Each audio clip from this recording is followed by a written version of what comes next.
انبیاء کرام آئے، جتنے بھی پیغمبر آئے، جتنے بھی رسول آئے، اللہ رب العالمین نے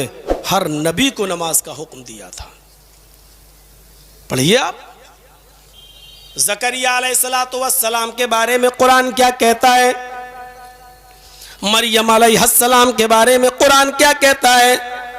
لقمان علیہ السلام کے بارے میں قرآن کیا کہتا ہے، ابراہیم علیہ السلام کے بارے میں قرآن کیا کہتا ہے، اسماعیل علیہ السلام کے بارے میں قرآن کیا کہتا ہے، موسیٰ علیہ السلام کے بارے میں قرآن کیا کہتا ہے،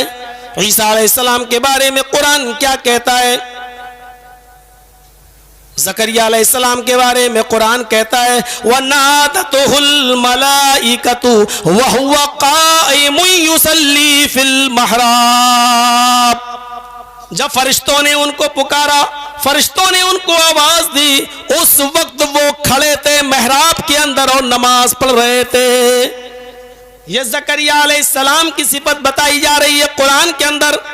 آئے مسلمانوں، یہ نماز صرف تمہارے اوپر فرض نہیں کی گئی، صرف محمد رسول اللہ نے اپنی امت کے اوپر یہ نماز فرض نہیں کی، یہ نماز محمد رسول اللہ سے پہلے آنے والے نبیوں کے اوپر بھی فرض تھی۔ حضرت زکریا علیہ السلام کے بارے میں قرآن نے صاف لفظوں میں کہا ہے وَنَادَتْهُ الْمَلَائِكَةُ وَهُوَ قَائِمٌ يُصَلِّي فِي الْمِحْرَابِ، وہ محراب کے اندر تھے، کھڑے تھے اور کھڑے ہو کر وہ نماز پڑھ رہے تھے۔ فرشتوں نے جب ان کو پکارا، فرشتوں نے جب ان کو آواز دی تو اس وقت وہ محراب کے اندر نماز میں تھے، یعنی نماز وہ بھی پڑھ رہے تھے۔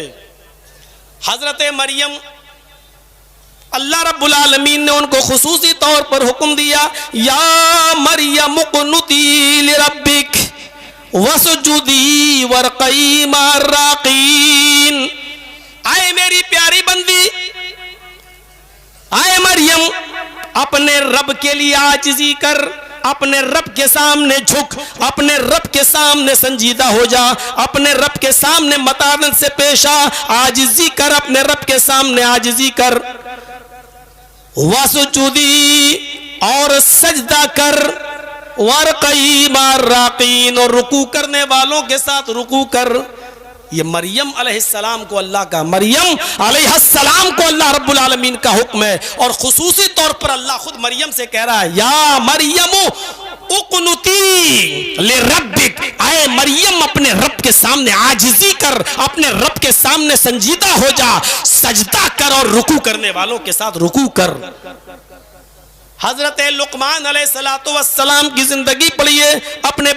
بیٹے کو انہوں نے مختلف مراحل میں مختلف طریقے سے سمجھایا۔ کبھی کہا یا بنی لا تشرک باللہ، اے میرے بیٹے اللہ کے ساتھ کسی کو شریک مت کرنا، ان الشرک لظلم عظیم، شرک بہت بڑا ظلم ہے۔ کبھی اپنے بیٹے کو نصیحت کی تو یوں کہا یا بنی اقم الصلاۃ، اے میرے بیٹے نماز کو ہر حال میں قائم کرتے رہنا، نماز کو ہر حال میں پڑھتے رہنا، نماز کسی بھی حال میں معاف نہیں ہے۔ میرے پیارے ساتھیوں، فرمایا یا بنی اقم الصلاۃ، اے میرے بیٹے نماز قائم کرتے رہنا، نماز پڑھتے رہنا۔ ہم اندازہ لگائیں، اللہ رب العالمین قرآن کریم کے اندر یہ تمام نبیوں کے بارے میں بتلا رہا ہے کہ ہم نے ان لوگوں کے اوپر بھی نماز فرض کی تھی۔ جہاں تک ابراہیم علیہ السلام کا معاملہ ہے تو کل جو میں نے خطاب کیا تھا اس میں یہ آیت پڑھی تھی، آج پھر میں اس کو دوہرا رہا ہوں۔ اللہ رب العالمین نے یہ نماز ابراہیم علیہ السلام پر بھی فرض کی تھی، اور جب ابراہیم علیہ السلام نے اپنی بیوی کو اور اپنے شیرخوار بچے کو جب بیت اللہ کے پاس، خانہ کعبہ کے پاس، اللہ کے گھر کے پاس جب چھوڑا تھا، بے آب و گیاہ وادی میں چھوڑا تھا، سنسان جگہ پہ چھوڑا تھا، اور چھوڑنے کے بعد جب گئے تو کیا کہا، ربنا انی اسکنت من ذریتی بواد غیر ذی زرع عند بیتک المحرم لیقیموا الصلاۃ، اے ہمارے پروردگار، اے ہمارے رب، ہم نے اپنی ذریت کو، ہم نے اپنی اولاد کو، ہم نے اپنے بیوی بچوں کو ایک ایسی سنسان جگہ پہ چھوڑا ہے جو غیر مانوس ہے، جو غیر آشنا ہے، جہاں کوئی نہیں ہے، جہاں ایک چڑیا کا وجود بھی نہیں ہے۔ چڑیاں بھی ایسی جگہ پر گھونسلے بناتی ہیں جہاں پانی ان کو آسانی سے مل جائے، یہاں تو دور دور تک پانی کا پتہ نہیں ہے۔ الہ العالمین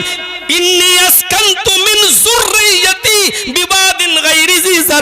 ہم نے غیر مانوس جگہ پر اپنی ذریت کو اپنے بیٹے کو اپنی بیوی کو چھوڑا ہے عند بیتک المحرم تیرے احترام والے گھر کے پاس تیرے باعزت گھر کے پاس اور اس جگہ پر میں نے اس لیے چھوڑا ہے لیقیم الصلاۃ تاکہ وہ نماز